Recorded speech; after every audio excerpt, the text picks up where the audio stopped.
Good morning students, this is RP Verma. मैं स्वागत करता हूं आप सभी का mother India law classes Shri Ganganagar में। स्टूडेंट्स, आज का हमारा टॉपिक जो है वो कंपनी लॉ से रिलेटेड है।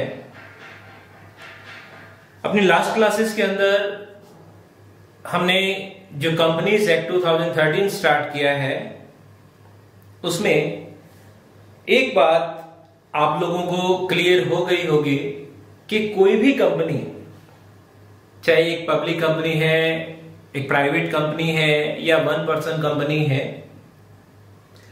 इनकॉर्पोरेशन तब तक पॉसिबल नहीं है जब तक कंपनी अपने memorandum of association and articles of association को बाकी फॉर्मेलिटीज के साथ रजिस्टर ना करवा दे। इसका मतलब ये हुआ बच्चों, if you are going to make a company then these two documents which may be termed as public documents, these two documents, one of them is memorandum of association and second one is articles of association. These documents must be provided to the registrar. इनके बिना company का incorporation possible नहीं है। तो बच्चों, आज का जो हमारा टॉपिक है वो एक छोटे से पॉइंट से रिलेटेड है। अगर हम कंपटीशन के पॉइंट ऑफ व्यू से देखें तो बहुत बार एक क्वेश्चन हमसे पूछा गया है और आगे भी पूछा जा सकता है। क्वेश्चन जो है वो आपका इस बात से रिलेटेड है, do you agree whether memorandum of association और articles of association for a company must be in a prescribed manner? क्या आप इस बात से सहमत हैं? क्या मेमोरेंडम ऑफ एसोसिएशन, जिसे हिंदी में हम बोलते हैं पार्षद सीमा नियम, और आर्टिकल्स ऑफ एसोसिएशन यानी कि पार्षद अंतर नियम, इनका विहित प्रारूप में होना अनिवार्य है? समझिएगा मेरी बात को। क्वेश्चन क्या है? हमारे सामने एक सिंपल सी थीम है, Memorandum of Association and Articles of Association must be in a prescribed manner। मतलब ये हुआ बच्चों कि आपके सामने बहुत सारे रास्ते हैं और आपको उनमें से किसी एक रास्ते पे चलना है। अब अगर आपको बता दिया जाए कि अगर आप, ये आपका काम है और आपको इस रास्ते पे चलना है, तो इसके अलावा अगर आप दूसरे रास्तों पे चले जाएं तो रिजल्ट्स नहीं आएंगे। किसी पर्टिकुलर कोर्स के लिए, किसी पर्टिकुलर सब्जेक्ट के लिए एक पर्टिकुलर आपको फॉर्म फिल करना है तो वो पर्टिकुलर फॉर्म ही फिल करना पड़ेगा। आप अपनी तरफ से अपना आइडिया, अपना माइंड लगा के कोई काम नहीं कर सकते।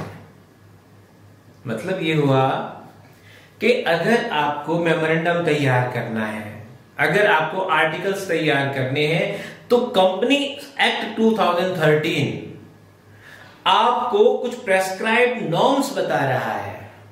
आपको उसी नॉर्म्स के अकॉर्डिंग ही अपने मेमोरेंडम को और आर्टिकल्स को तैयार करना है। तो आज का हमारा जो पॉइंट है वो ये है, these documents must be in prescribed manners. तो चलिए बच्चों स्टार्ट करते हैं। सबसे पहले हम बात करते हैं कि मेमोरेंडम ऑफ एसोसिएशन है क्या। तो देखिएगा, एक बड़ी सिंपल सी बात आपको माइंड में बैठानी है कि जब किसी कंपनी का मेमोरेंडम ऑफ एसोसिएशन छप जाता है, छपने का मतलब प्रिंट हो जाता है, तो समझ लो कि कंपनी एग्जिस्टेंस में आ गई। दोबारा समझिएगा मेरी बात को।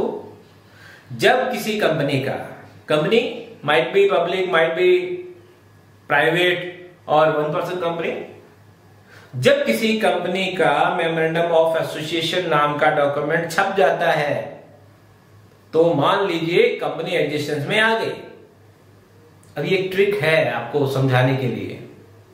छप जाता है तो जो हमारे डिजिट्स हैं 1 2 3 4 5 6 7 8 9 है ना, उनमें आप देखिए कि छप जाता है, छपना, इसके नजदीक कौन सा आपको डिजिट मिलेगा? 56, 56। तो याद रखिएगा जब मेमोरेंडम छप जाता है, इट मींस सेक्शन 2 में सारी डेफिनेशंस दी हुई है और 2 के 56 में 56 में आपको मेमोरेंडम डिफाइन किया हुआ है। अब देखिएगा मेमोरेंडम की जो डेफिनेशन दी हुई है उसके अंदर एलिमेंट्स क्या हैं। सेक्शन 2 क्लॉज 56 में ये कहा है memorandum means memorandum of association. इस लाइन का मतलब ये है कोई भी डॉक्यूमेंट, मेमोरेंडम एक लैटिन फ्रेज है, आपका एक लैटिन टर्म है जिसका मतलब होता है कॉन्स्टिट्यूशन, मतलब आपका एक बेसिक डॉक्यूमेंट, एक फंडामेंटल स्ट्रक्चर जो शो कर रहा है आपकी। तो memorandum means a memorandum of association. इसका मतलब आप कोई भी ऐसा डॉक्यूमेंट जिसको company registrar as a memorandum of association register कर ले, बस वो मेमोरेंडम है। अब आगे देखिए डेफिनेशन में क्या है। Memorandum is a document called memorandum of association originally framed, यहां से समझिएगा अब आगे की बात, originally framed or altered from time to time in pursuance of the previous company laws or of this act. अब ये क्या बात हुई? एक बात तो ये होगी कि जो document registrar as a memorandum register करता है वो आपका मेमोरेंडम ऑफ एसोसिएशन है। अब बाकी बातें देखो क्या है। ओरिजिनली फ्रेम्ड, इसका मतलब अगर हमने 1990 में कंपनी इनकॉर्पोरेट करवाई थी, उस वक्त हमने जो document as a memorandum of association register करवाया था, आज 2020 में क्या वही डॉक्यूमेंट हमारे लिए आज भी मेमोरेंडम ऑफ एसोसिएशन है? यस। भले ही उसके अंदर अब तक हम 50 बार अल्टरेशन कर चुके हैं। इसीलिए बच्चों डेफिनेशन में लिखा हुआ है altered from time to time in pursuance of the previous company laws. Previous company laws का मतलब जो 1956 का हमारा कानून था, or of this act it means जो आपका कंपनीज एक्ट 2013 है। तो बड़ी सिंपल सी बात है, आपका डॉक्यूमेंट जिसको रजिस्ट्रार ने as a memorandum of association register किया है, अब भले ही वो आपने जो शुरू में बनाया था वो अब तक है, या भले ही उसमें आपने बीच बीच में अल्टरेशन किए हैं।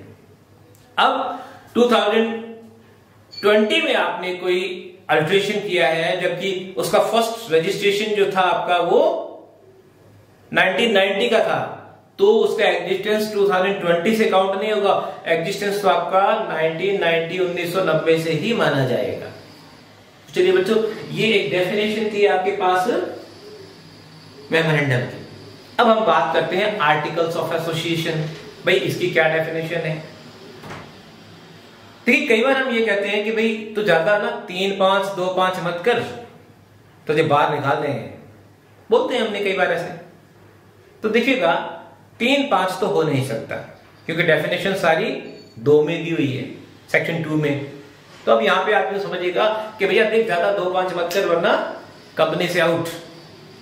अब ऐसा कौन सा डॉक्यूमेंट होगा जिसके अंदर जो कंपनी के मेंबर्स हैं, डायरेक्टर्स हैं, उनकी पावर्स और लिमिटेशंस, इससे ज्यादा काम मत करना या इससे आगे बढ़ के काम मत करना, ऐसा कौन सा डॉक्यूमेंट है जिसमें हम मेंबर्स की पावर्स, उनकी लिमिटेशंस की बात कर रहे हैं, जैसे ही वो 2 5 करेंगे आउट करो? कौन सा डॉक्यूमेंट होगा? This is called articles of association.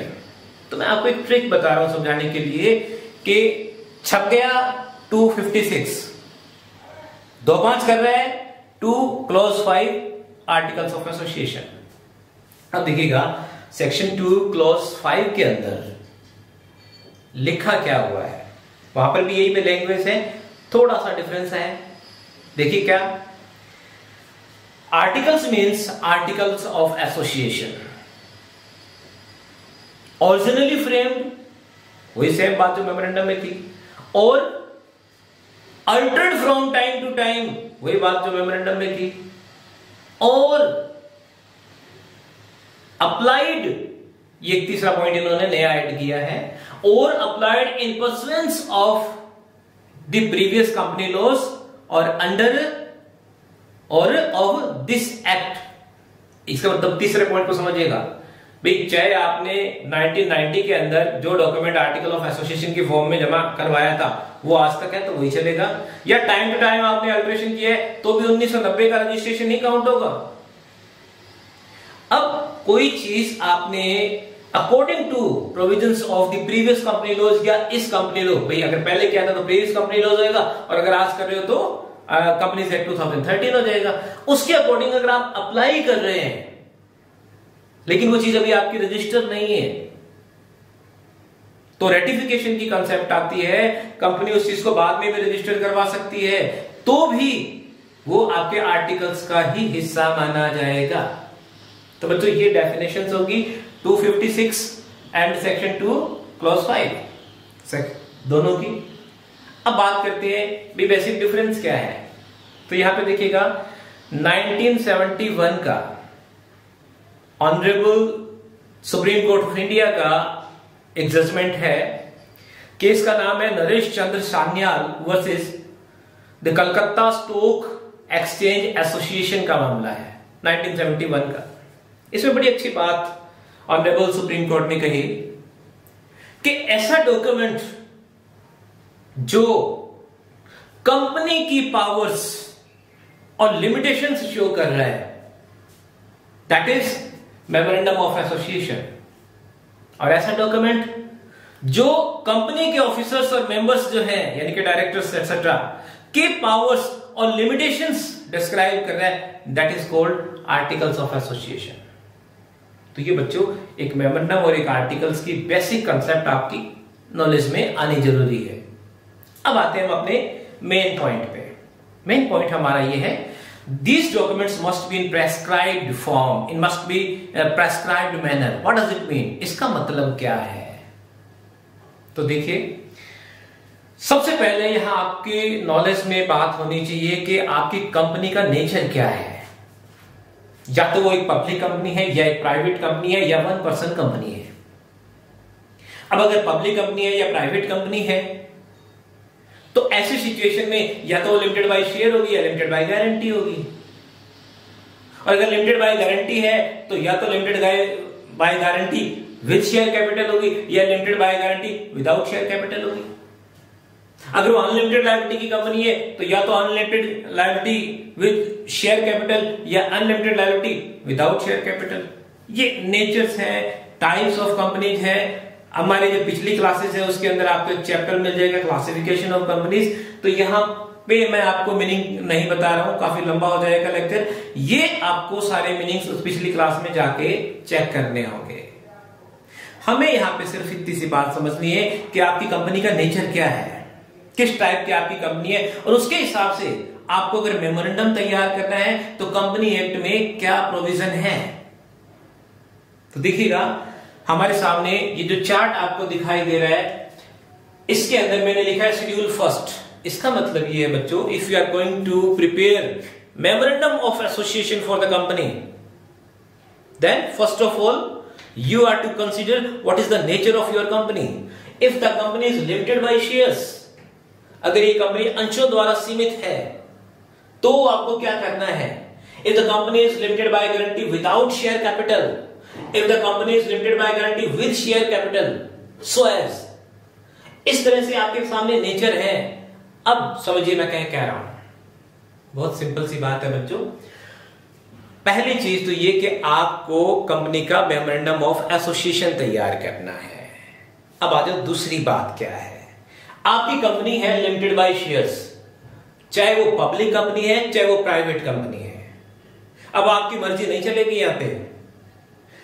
Schedule first जितने भी आपके सेक्शंस हैं 470 सेक्शंस आपके दिए हुए हैं, उनके बाद में शेड्यूल स्टार्ट हो जाती है कंपनी एक्ट के अंदर। तो जो शेड्यूल फर्स्ट है there are various tables. Tables का मतलब सेट ऑफ रूल्स, या टेबल्स का मतलब वो नहीं है कि जो बच्चे छोटी क्लासेस में बोलते हैं 2 1 जा 2 2 2 जा 4, या टेबल्स का मतलब है सेट ऑफ रूल्स। तो टेबल ए के अंदर जो रूल्स बताए हुए हैं वो है लिमिटेड बाय शेयर्स, चाहे आपकी कंपनी पब्लिक है चाहे प्राइवेट है। अगर ये कंपनी लिमिटेड बाय शेयर्स है तो आपको किन किन बातों को अपने डॉक्यूमेंट में मेंशन करना पड़ेगा, किस हिसाब से मेंशन करेगा, आपको करना पड़ेगा, ये सब टेबल ए में है। तो इसका मतलब ये हुआ, अगर आपको मेमोरेंडम ऑफ एसोसिएशन तैयार करना है और आपकी कंपनी लिमिटेड बाय शेयर्स है तो आपको B C D E F G H I J इनसे कोई मतलब नहीं है। You will have to see the provisions mentioned under table A. अब आपको मेरी बात समझ आ गई होगी। अगर आपकी कंपनी लिमिटेड बाय गारंटी है और वो भी विदाउट शेयर कैपिटल, जैसे मैंने आपको बताया था सेक्शन 8 के अंदर जो नॉन प्रॉफिट ऑर्गेनाइजेशंस है, चैरिटेबल कंपनीज है, वो आपकी यहां कवर हो जाती है। तो अगर आपकी limited by guarantee without share capital है तो आपको ए से कोई लेना देना नहीं है। टेबल बी के अंदर जो रूल्स एंड रेगुलेशंस आपको बताए गए हैं उन्हीं को ही आपको फॉलो करना पड़ेगा। अगर आपकी company limited by guarantee with share capital है, ये आपकी थी विदाउट शेयर कैपिटल, और अगर विद शेयर कैपिटल है then you will have to see table C, आपको टेबल सी देखनी पड़ेगी। अगर आपकी company limited unlimited liability company है और वो भी विदाउट शेयर कैपिटल तो आपको टेबल डी देखनी पड़ेगी। अगर आपकी कंपनी अनलिमिटेड लायबिलिटी ही है और वो है विद शेयर कैपिटल तो आपको टेबल ई देखनी पड़ेगी। तो there are these 5 tables relating with the provisions how to prepare memorandum of association for your company. अब देखिएगा बच्चों, यहां कंफ्यूज होने की जरूरत नहीं है, थोड़ा सा आपको अपना माइंड भी अप्लाई करना पड़ेगा। हम इसको याद कैसे करें? सबसे पहले लिमिटेड बाय शेयर्स है, ओके। उसके बाद में फिर 2 कंपनियां गारंटी वाली है और 2 कंपनियां अनलिमिटेड लायबिलिटी वाली है। 5 टेबल्स आपकी कंप्लीट हो जाएंगे। तो यहां पे अगर आपने गलती से ऊपर गारंटी, ऊपर अनलिमिटेड कर दिया और नीचे गारंटी कर दी तो गड़बड़ हो जाएगा। तो पहले तो लिमिटेड बाय शेयर्स, फिर 2 कंपनियां लिमिटेड बाय गारंटी, फिर 2 कंपनियां अनलिमिटेड लायबिलिटी की। अब इन दोनों में देखो, यहां पे पहला है विदाउट, फिर है विद, फिर है विदाउट, फिर है विद, बस याद हो जाएगा। अब आप आ जाओ आर्टिकल्स पे। सेम वही पॉइंट हमारे सामने फिर है कि आर्टिकल्स ऑफ एसोसिएशन जो है, क्या ये डॉक्यूमेंट भी एक प्रेस्क्राइब्ड मैनर में हो? तो आप देखिएगा टेबल्स हमारे सामने है। शेड्यूल फर्स्ट के अंदर टेबल एफ के अंदर बताया गया है कि अगर आपकी कंपनी लिमिटेड बाय शेयर्स है तो आपको टेबल एफ के प्रोविजंस फॉलो करने पड़ेंगे। अगर आपकी company limited by guarantee with share capital है तो आपको टेबल जी के अंदर जो प्रोविजंस दिए हुए हैं उन्हें कंप्लीट करना पड़ेगा। अगर आपकी company limited by guarantee without share capital है तो आपको टेबल एच देखना पड़ेगा। अगर आपकी कंपनी अनलिमिटेड लायबिलिटी की है, विद शेयर कैपिटल है, तो आपको टेबल आई देखना पड़ेगा। और अगर आपकी कंपनी अनलिमिटेड कंपनी है और वो भी विदाउट शेयर कैपिटल तो आपको टेबल जे देखना पड़ेगा। इसका मतलब ये हुआ कि आप किस टाइप की कंपनी क्रिएट कर रहे हैं। अगर वो लिमिटेड बाय शेयर्स है और आपको आर्टिकल्स तैयार करने हैं तो आपको टेबल एफ के अंदर जो बातें बताई गई है उनको कंप्लीट करना पड़ेगा। अगर आपकी कंपनी अनलिमिटेड लायबिलिटी की है, विद शेयर कैपिटल है, तो आपको टेबल आई आपको चेक करना पड़ेगा। उसी के अकॉर्डिंग आपके आर्टिकल्स तैयार होंगे। अब देखिएगा यहां पर भी आपको थोड़ा सा अपना माइंड अप्लाई करना है। इसको याद कैसे करेंगे भाई? ऊपर तो दोनों कॉमन है, limited by shares, limited by shares. ये आपके 5 टेबल्स जो है वो मेमोरेंडम के लिए और ये 5 टेबल्स आपके आर्टिकल्स के लिए। ये ध्यान रखिएगा। अगर हम 1% कंपनी की बात करें तो मैंने आपको क्लासिफिकेशन ऑफ कंपनीज में ये बात क्लियर बता दी थी कि 1% कंपनी जो है वो भी क्या है, एक तरह से प्राइवेट कंपनी ही तो है। इसका मतलब उसके नाम के आगे भी प्राइवेट लिमिटेड वर्ड आएगा, बस ब्रैकेट में आपको 1% कंपनी लिखना होगा। इसका मतलब अगर आपने को मेमोरेंडम तैयार करना है या आर्टिकल्स तैयार करने तो इन्हीं टेबल्स को फॉलो करना है। अब बात करते हैं इसको याद कैसे करें। तो देखिएगा ऊपर तो वही लिमिटेड बाय शेयर्स उसके बाद में फिर 2 कंपनी आपकी गारंटी वाली और 2 कंपनी आपकी अनलिमिटेड लायबिलिटी की। तो देखिए पहले क्या है, विद, फिर विदाउट, फिर विद और फिर without, with, without, with, without. अगर आप किसी एक कागज पे ही ये सारी की सारी टेबल्स तैयार कर रहे हैं तो फिर देखिएगा आप यहाँ पे क्या है, विदाउट, उधर सामने विद, विद पे खत्म हो रहा है, वापस यहाँ विद से चालू कर दो, विद, विदाउट, उधर विदाउट पे खत्म कर रहा है, वापस विदाउट से चालू कर दो, विदाउट, विद, वहां पे विद पे खत्म हो रहा है, तो यहाँ से आप शुरू कीजिए विद और विदाउट। तो ये थोड़ा सा आपको अपना माइंड अप्लाई करना है, क्यों? क्योंकि यहाँ पे कंफ्यूजन हो सकती है।